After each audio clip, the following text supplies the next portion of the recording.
في مكان فاضي بين السودان ومصر توجد أرض غريبة، لا عليها علم، لا شرطة، لا حكومة، مجرد صحراء صامتة اسمها بير طويل. غريبة ليه؟ غريبة عشان الأرض دي يا صاحبي ما في زول أو جهة بتزعل منها، ما في دولة بتطالب بها، لا السودان لا مصر ولا غيره. أرض في العالم ما في زول أو جهة بتطالب بها أو دولة بتطالب بها. أيوة يا صاحبي، دي الغرابة.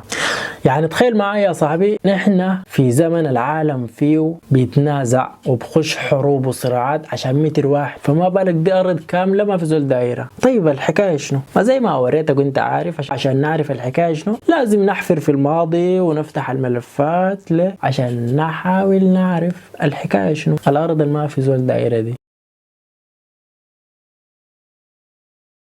الحكاية يا صاحبي بدت قبل أكثر من 100 سنة، لما كانت الحدود بين السودان ومصر تحت الحكم البريطاني. سنة 1899 البريطانيين رسموا الحدود السياسية على خط العرض 22 شمال، وبكده بير طويل كانت تابعة للأراضي السودانية. تمام؟ لكن بعد 3 سنوات، يعني في سنة 1902 بس، 1902 ما في حاجة تاني، قررت بريطانيا تعديل الحدود وترسيمها من جديد. ما عجبتها، حر طبعا، عشان تراعي حقوق القبائل المتنقلة. بريطانيا يا طيبة. والقبائل اللي كانت بتسكن في بير طويل إداريا كانت مرتبطة بأسوان، فوضعت الخرائط داخل الحدود المصرية الجديدة. وركز معي انت طبعا. ومن هنا بدت المفارقة، وركز معي شديد في الموضوع الجاي ده، ولما وقع عليك تاني عيد الفيديو ما مشكلة.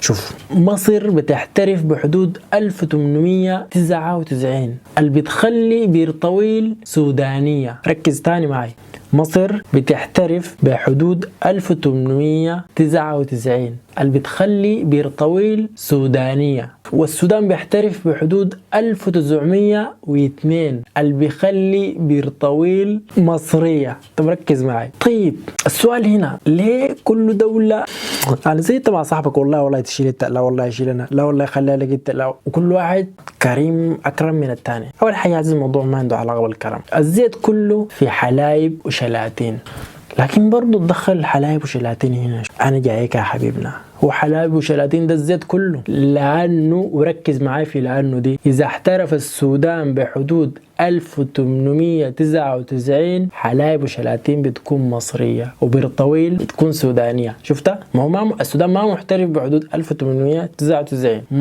مصر إذا احترفت بحدود 1902 أيوة بتخلي حلايب سودانية وبير طويل مصرية. فعشان كده هي ما عايزة بير طويل، عايزة هناك. كده الصورة وضحت.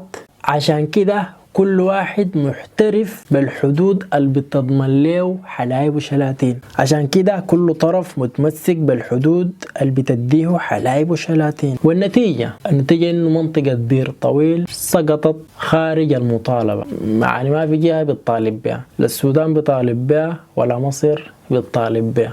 عشان كده قاعدة بدون أي سيد أو بدون أي مالك. لكن السؤال هنا، كابتن بير طويل حتكون قاعدة وحيدة بدون سيد؟